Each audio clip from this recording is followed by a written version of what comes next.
বিশালগড় মধ্য লক্ষ্মীবিল মুড়াবাড়ি এলাকায় নেশা কারবারির বাড়িতে এলাকাবাসীদের আক্রমণে ভেঙে চুরমার করে দিল বাড়িঘর গাড়িসহ সমস্ত আসবাবপত্র। ঘটনা রবিবার রাত 12:30 গ্রেপ্তার নেশা কারবারি। ঘটনার বিবরণে জানা যায়, বিশালগড় মধ্য লক্ষ্মীবিল মুড়াবাড়ি এলাকায় নেশা কারবারি জসিমউদ্দিনের বাড়িতে আক্রমণ চালায় এলাকাবাসী। ভেঙে চুরমার করে দেয় বাড়িঘর সহ TR01BM0233 নম্বরের একটি গাড়ি এবং ঘরে থাকা সমস্ত আসবাবপত্র। জানা যায়, জসিমউদ্দিন দীর্ঘদিন যাবৎ এলাকায় বিভিন্ন নেশা সামগ্রী বিক্রি করে এলাকার যুবকদের নেশায় আসক্ত করে তুলেছেন। এলাকাবাসী তাকে বিভিন্নভাবে এই নেশায় জাতীয় সামগ্রী বিক্রি করতে বারণ করেছে, কিন্তু এলাকাবাসীর কথায় কর্ণপাত করেননি নেশা কারবারি জসিমউদ্দিন। তাই বাধ্য হয়ে রবিবার রাতে এলাকাবাসী তার বাড়িতে চড়াও হয়। বেধড়ক মারধর চালায় নেশা কারবারি জসিমউদ্দিনের বাবার উপর এলাকাবাসীরা। ঘটনার খবর পেয়ে ছুটে যায় বিশালগড় থানার পুলিশ। নেশা কারবারি জসিমউদ্দিনকে গ্রেপ্তার করে থানায় নিয়ে আসে।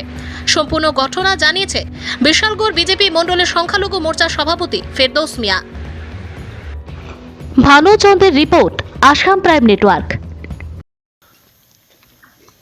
আজকে আমি আসলাম আরেকখানে, কিন্তু এসে দেখলাম আসলে এই গ্রামের এই যে দোষী বিভিন্ন কার্যকলাপের লোক জড়িত, প্রচণ্ড নেশা সঙ্গে তার জড়িত আছে। মানে এই এলাকার মানুষ মানে প্রচণ্ড হয়ে গেছে, তার বিরুদ্ধে মানে মানে এসো প্রচণ্ড মানে যে কার্যকলাপ শুরু করছে তাদের বিরুদ্ধে একবার ঘৃণায় বসে তার বিরুদ্ধে।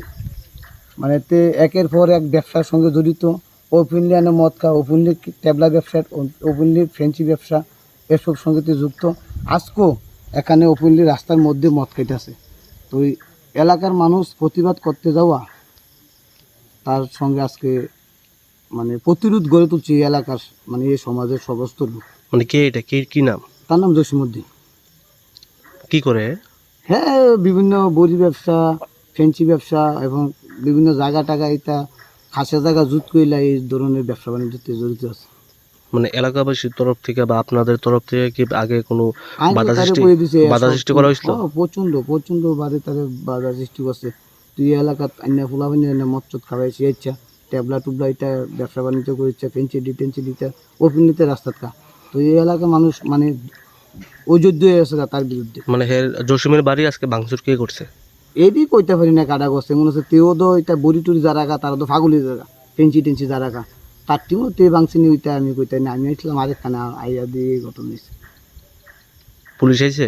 হ্যাঁ, পুলিশ আইছে। পুলিশের থেকে কমপ্লেন করছে এলাকার মানুষের, তার জ্বালাও মানে একবারে ইয়ে গেছে গা। পুলিশ কি এরা আটক করছে?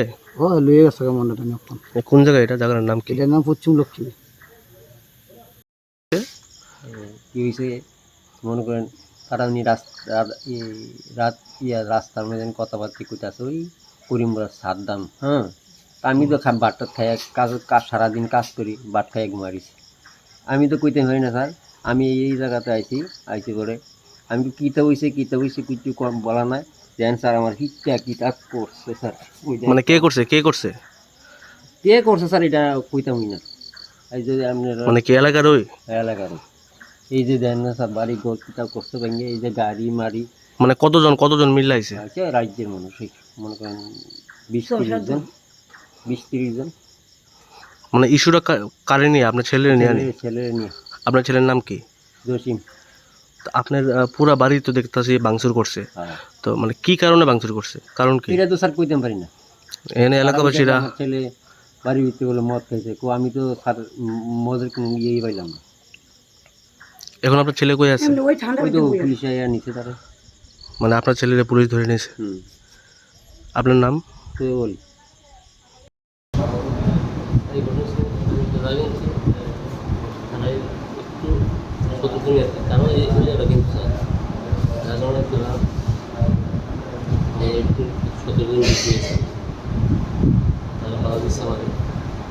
আমার বাড়িতে ডিসকাস করি, আমার বন্ধু আছে, আমার বন্ধু বান্ধবের মাস আমার গাড়ি দিলাম। আমার বাড়িতে কালকে আয়োজন ছিলাম, ওই জায়গা ফাইনাল দিয়েছিলাম, আজকে 20,000 দিয়েছিলাম। আর 1,70,000 টাকা, না 1,80,000 টাকা আমার পরিস আছে। কারা ভাঙছে আপনার বাড়ি? তো সাতজন আছে। আপনার বিরুদ্ধে একটা অভিযোগ উঠলো, আপনি নাকি এলাকাতে নেশা টেশা বিক্রি করেন, যার কারণে আপনি যদি এমন কোনো প্রমাণ থাকে তাহলে আমাদের যদি কোনো আইনের ভিত্তিতে কোনো ইয়ে থাকে শাস্তি করবে। পুলিশ আপনারা কি লিখে ধরছে? পুলিশ আমি কিছু নেই, নাম কি আপনার? আমার নাম জসিম।